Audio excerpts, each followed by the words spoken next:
porque a pessoa tem muito dinheiro. Não é verdade? Então são valores que não são os valores válidos para que um relacionamento dure. Não é verdade, gente? Mas a mulher de Jó estava lá. A ponto dela dizer, olha, amaldiçoa esse seu Deus e morre.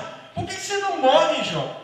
Você era rico, você está pior do que qualquer outro ser aí. Não tem nada mais, não tem um boi, não tem um bezerro, não tem uma ovelha. Né? Você tinha 10 filhos, agora já não tem mais um.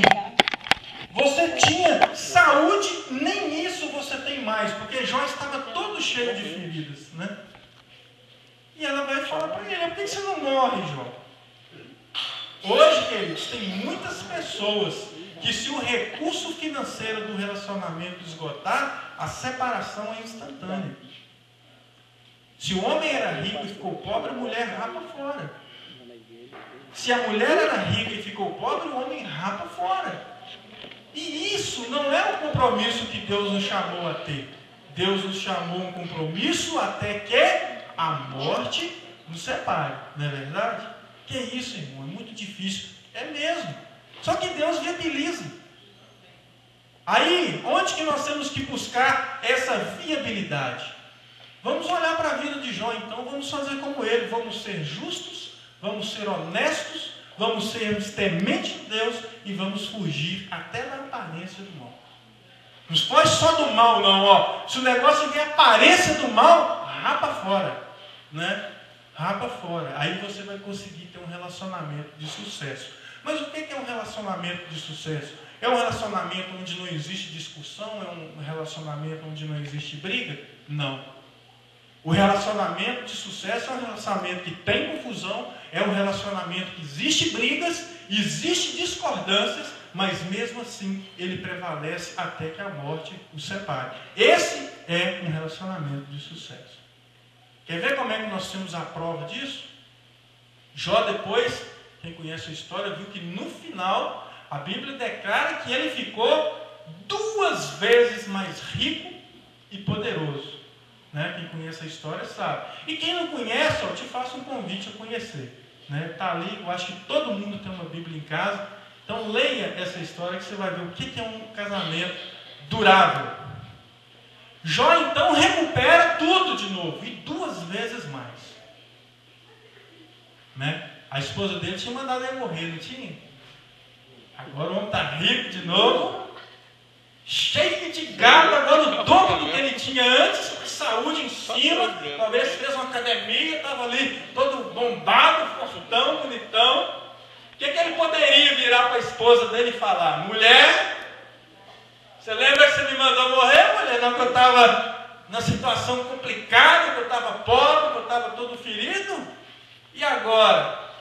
Agora eu tenho tudo de volta em dobro, estou com a minha saúde restaurada, então eu vou trocar você que tem 40 anos por 2 de 20. Naquela época, a lei permitia. Naquela época ele poderia fazer isso e coberto pela lei. Hoje não, tá, irmãos? Hoje a coisa mudou. Bigamia é crime até. Né? E se você infringe uma lei, automaticamente você pecou contra Deus. Entenda isso. Naquela época ele poderia ter feito isso. Mas só que quem que falou lá no início? Qual que foi o caráter do líder daquela família? Um homem temente. Como que um homem temente agora poderia virar as costas para sua mulher? Foi o contrário. A palavra fala que ele teve de novo 10 filhos. Então, numa linguagem dos jovens de hoje, né? Mesmo depois de toda aquela situação, ele passou o cerol na mulher ainda, né? Mais 10 filhos. Então, gente, é um exemplo e tanto de um relacionamento durável. Não é verdade? Olha, passaram pelas piores crises que um casal pode passar. E ainda assim, Deus presente ali, né? Eu esqueci de um detalhe, que quando a esposa de Jó falou para ele morrer, ele virou para ela e falou assim: mulher, você está falando como uma louca. Se Deus me deu tudo, que Deus que tire tudo, foi Ele que me deu. O que me importa não é nada disso. O que me importa é a minha vida ser coerente com aquilo que Deus quer que ela seja. Né?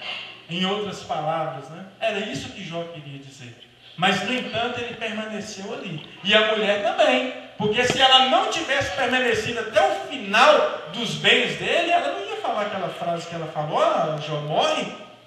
Né? Se ela falou, ela estava lá. Então, olha, os recursos são escassos. Você que teve muito o que usufruir, agora não tem mais nada, não abandone o seu relacionamento, porque esse não é o valor que a gente tem que ter numa vida a dois. Ok? Uma coisa que é muito importante para nós homens, saber conversar com as nossas esposas. A mulher, queridos, ela precisa que você olhe para ela quando você estiver conversando com ela. Tá? Tem que conversar, olhe para a sua esposa. Isso é muito importante. O homem, olha para você ver como é que o homem é. Se tiver 10 homens sentados diante de uma televisão assistindo um jogo de futebol, os 10 homens conversam o tempo inteiro, olhando para a televisão, e todos eles entendem claramente o que os seus companheiros estão falando. Não é verdade? Ou seja, nós homens não temos esse valor empregado em nós. Nós não temos essa condição de ficar olhando. Só ficar olhando muito o seu olho, o que você vai pensar de mim? Ele pode falar assim, esse não é muito firme não. Não é verdade? Se o homem fica olhando demais para o outro, no olho, dá dúvida. Opa, esse aí, o cara não para de olhar para mim, rapaz, sai fora. Não é isso? Agora a mulher não, queridos. A mulher tem essa necessidade. Eu estou aprendendo tudo isso também, tá? Eu não estou aqui como professor, não. Eu não estou aqui como um professor formado, não. Tudo que eu quero é que eu consiga ajudar cada um de vocês a passar por algumas situações e conseguir se sair bem dela. Okay?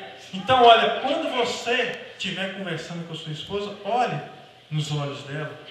Dá uma moralzinha para ela, né? Ela precisa disso.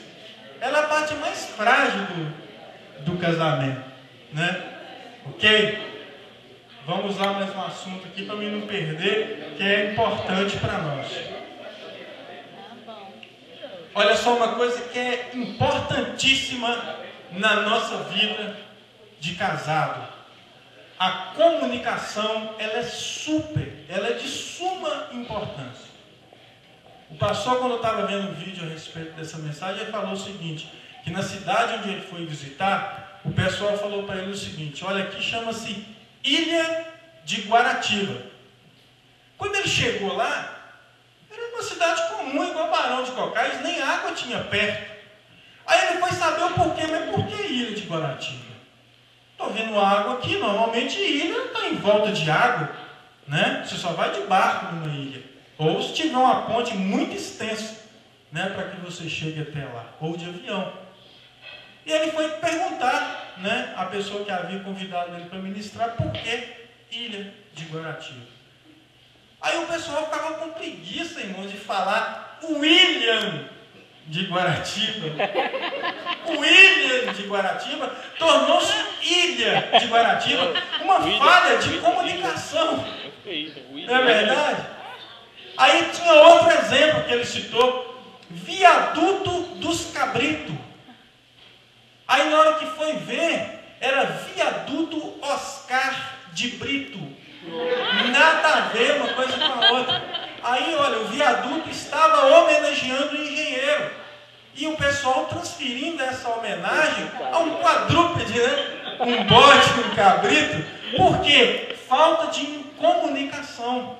Porque comunicação, nós sabemos, é o seguinte, não basta eu falar para que seja uma comunicação. Se você não entender o que eu falo, não houve comunicação. Eu só falei. Agora, quando existe a comunicação, você entende claramente o que eu quero falar. Vou dar um exemplo aqui dentro de casa. Se a Reane virar para o Tico e falar assim, você nunca me leva para sair, Tico? O que o Tico vai entender? O nunca literal. Aí ele vira e fala para ela assim: ah, mas nós fomos à pizzaria semana passada. Eu te levei na casa de sua mãe mês passado. Né? Por quê? O nunca para nós homens é nunca literal mesmo. Se você falar um nunca com o seu marido, ele vai entender 100% nunca. Nunca é coisa que jamais aconteceu. Para ela não, querido. Se ela falar para você, seu Tico, você nunca me leva para sair, é porque ela está querendo dar uma voltinha. É agora. É a mesma coisa que ela falou, Tico, vamos dar uma voltinha? Né, Tiago? Clecene vira para você, né? Vamos dar uma voltinha? É a mesma coisa. Então a falta de comunicação é muito importante, ela é de suma importância, né?